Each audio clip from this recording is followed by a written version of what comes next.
श्रीराम जय राम जय जय राम। श्रीराम जय राम जय जय राम। श्रीराम जय राम जय जय राम। श्रीराम समर्थ श्रीराम। की हा परलोकींचा निजस्वार्थो, की हा योगियांचा गुप्तपंथो, नाना ज्ञानियांचा परमार्थो, रूपासी आला श्रीराम। श्रीमद ग्रंथराज दासबोधातील समर्थ विचारांचं चिंतन आपलं सुरू आहे। कवीश्वर स्तवनाचं चिंतन आपलं या ठिकाणी इथे सुरू आहे। या कवीच्या काव्यप्रतिभेमध्ये, या कवीच्या कल्पनाशक्तीमध्ये, कवीच्या या सांगण्यामध्ये आणि कवी हा प्रत्येकामध्ये लपलेलं एक सुंदर अशा प्रकारचं रत्न आहे। कवी आमच्या अभ्यासाच्या माध्यमातून, आमच्या चिंतनाच्या माध्यमातून, आमच्या प्रत्येक कार्यातून ही कवीची काव्यप्रतिभा जागृत होत असते। आता कवी काव्य म्हटलं की असं काही पद्यरचना वगैरे एवढंच फक्त मर्यादित आहे का, असावं का? तर असं नाहीये। आम्ही फक्त काव्य केलं म्हणजे त्याला कवी म्हणावं का, असंही नाही। आमच्या जीवनाचं एक सुंदर काव्य झालं पाहिजे की नाही? आमचं जीवन हे काव्यमय झालं पाहिजे। नुसती जीवनाची कविता करून चालणार नाही, नुसतं जीवनामध्ये आमच्या प्रकाराने अशा प्रकारे चालणार नाही, तर माणसाचं जीवन हे कविमय झालं पाहिजे, काव्यमय झालं पाहिजे। कारण काव्यामध्ये एक मोठा आनंद आहे पहा। म्हणून आपण विद्यार्थ्यांनी लक्षात ठेवावं की आमच्या विद्यार्थी दशेमध्ये ही आपण लक्षात ठेवण्याची आवश्यकता आहे की आम्हाला जीवनामध्ये कोणत्या ना कोणत्या प्रकाराने किंवा कुठल्या ना कुठल्या तरी प्रकाराने आम्हाला पुढे जाऊन एक जीवनामध्ये एक अशा प्रकारचं यशस्वी उत्तुंग अशा प्रकारचं शिखर गाठायचं आहे। तर मग आमच्यामधला कवी या जागा झाला पाहिजे। आता हा कवी म्हणजे नेमका काय असतो? कवी नावाची कवीला निर्माण होणारी एक प्रतिभा असते पहा। प्रतिभाशक्ती त्याला म्हणतात। म्हणजे काव्यशक्ती, स्फूर्ती, प्रेरणा। ही जी प्रेरणा आहे, ही जी स्फूर्ती आहे, आता स्फूर्ती म्हटलं की ती स्फूर्ती आमच्यामध्ये जेव्हा निर्माण होते, आपण काही वेळेला असे गाणं गुणगुणत असतो। काही काही माणसं तोंडातल्या तोंडातही बडबडतात, काही काही माणसं काम करतानाही गाणं म्हणत असतात। आंघोळ बाथरूममधलं संगीत एक वेगळं असतं, स्वयंपाकघरातलं संगीत वेगळं असतं, प्रत्येक ठिकाणचं संगीत वेगळं आहे। आम्ही एकटे बसलेलो आहोत, आम्ही गाणं गुणगुणत बसलेलो असतो की नाही? आपण स्वतःच्या मनाला विचारा।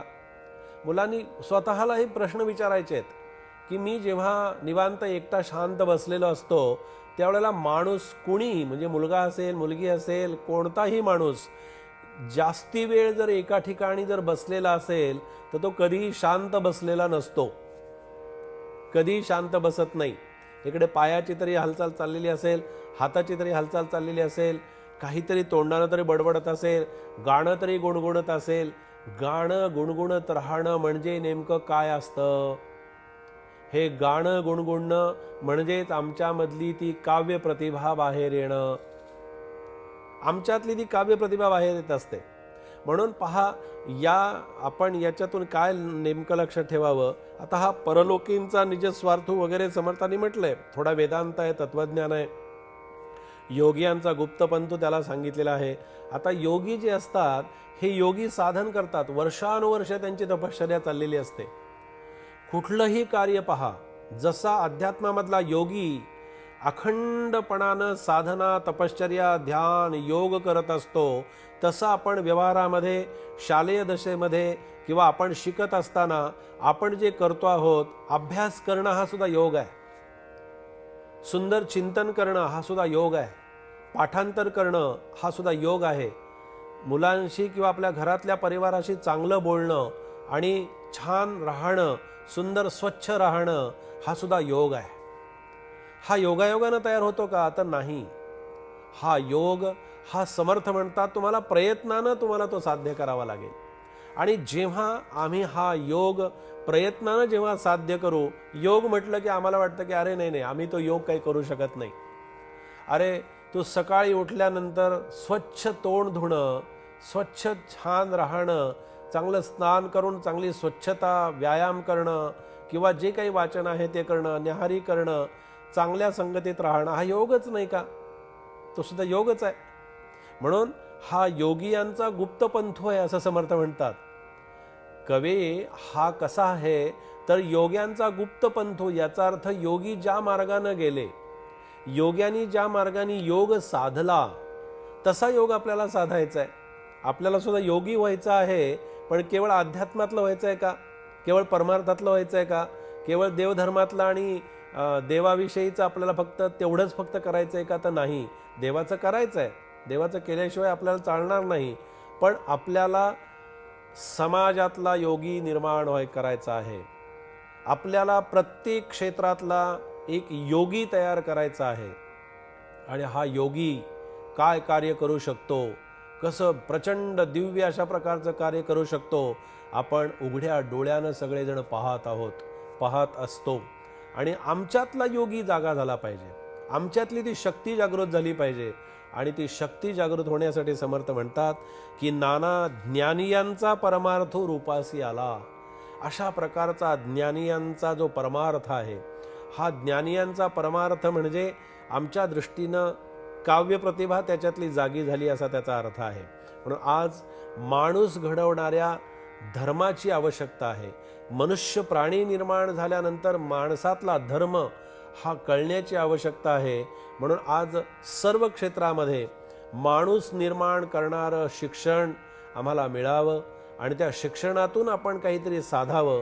शारीरिक बौद्धिक दुर्बलता निर्माण करणारं शिक्षण किंवा असा अभ्यास कधीही मुलांच्या जीवनामध्ये असू नये. तर या समर्थांच्या शिकवणुकीप्रमाणे आपण ज्यामध्ये जीवनशक्ती, तसंच खरं जीवनाचं सत्य जे आहे, जीवनाचं सार ज्याच्यामध्ये आहे, ते जीवनाचं सार आम्हाला पाहण्याची आवश्यकता आहे. आणि अशा जीवनाचं सुंदर अशा प्रकारचं शिल्प म्हणजे हा मनुष्य प्राणी आहे. म्हणून समर्थांचं चिंतन आज या कवेश्वर स्तवनाच्या माध्यमातून आपण इथे केलेलं आहे. जय जय रघुवीर समर्थ.